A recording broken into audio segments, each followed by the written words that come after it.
Hello' viewers, আপোনালোক কেনে আছে? মই আশা কৰিছোঁ আপোনালোক ভালে আছে। আপোনালোকক আৰু এটা নতুন ভিডিঅ'লৈ স্বাগতম জনাইছোঁ। আপোনালোকৰ কাৰণে এটা ভাল খবৰ লৈ আহিছোঁ। তেল আৰু প্ৰাকৃতিক গেছ নিগমত চাকৰিৰ পদ মুকলি হৈছে 108টা কাৰ্যবাহী পদ। তো আহক বিশেষভাৱে চাওঁ। ONGC recruitment 2025। 1 নম্বৰ জিঅ'লজিষ্ট, ইয়াত পদ আছে 5টা।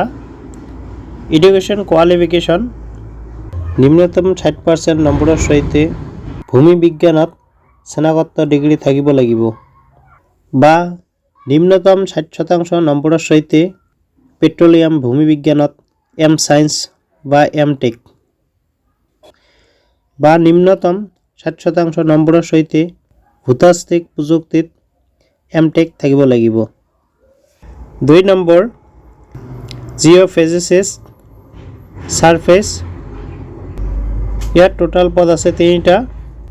এডুকেশ্যন কোৱালিফিকেশ্যন বা নিম্নতম 60% নম্বৰৰ সৈতে ভূ-ভৌগোলিক প্ৰযুক্তিত এম টেক বা নিম্নতম 60% নম্বৰৰ সৈতে ইলেক্ট্ৰনিকৰ সৈতে পদাৰ্থ বিজ্ঞানত স্নাতকোত্তৰ ডিগ্ৰী। 3 নম্বৰ জিঅ'ফিজিচিষ্ট ৱেলছ, ইয়াত পদ আছে এটা। এডুকেশ্যন কোৱালিফিকেশ্যন নিম্নতম 60% নম্বৰৰ সৈতে ভূ পদাৰ্থ বিজ্ঞানত স্নাতকোত্তৰ ডিগ্ৰী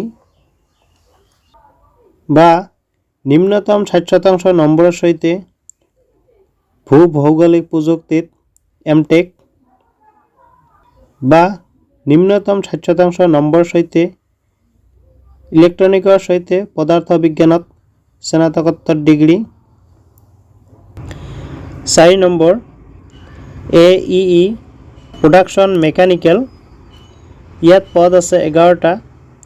এডুকেশ্যন কোৱালিফিকেশ্যন নিম্নতম 60% নম্বৰৰ সৈতে মেকানিকেল ইঞ্জিনিয়াৰত স্নাতক degree. 5 number AEE production petroleum, ইয়াত টোটাল পদ আছে 19টা।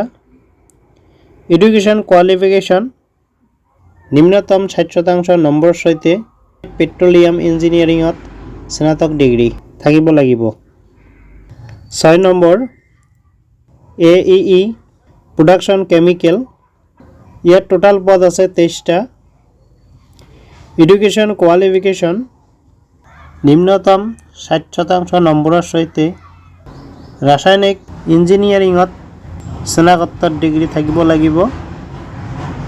7 নম্বৰ AEE ড্ৰিলিং মেকানিকেল, ইয়াত টোটাল পদ আছে 23টা। এডুকেশ্যন কোৱালিফিকেশ্যন নিম্নতম 60% নম্বৰৰ সৈতে মেকানিকেল ইঞ্জিনিয়াৰিঙত স্নাতক ডিগ্ৰী থাকিব লাগিব।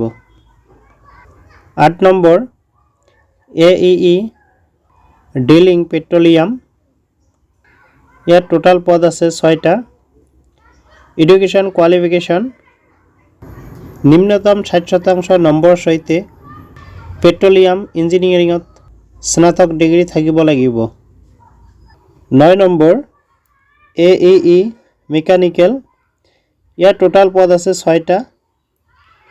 এডুকেশ্যন কোৱালিফিকেশ্যন নিম্নতম 60% নম্বৰৰ সৈতে মেকানিকেল ইঞ্জিনিয়াৰিঙত স্নাতক ডিগ্ৰী থাকিব লাগিব।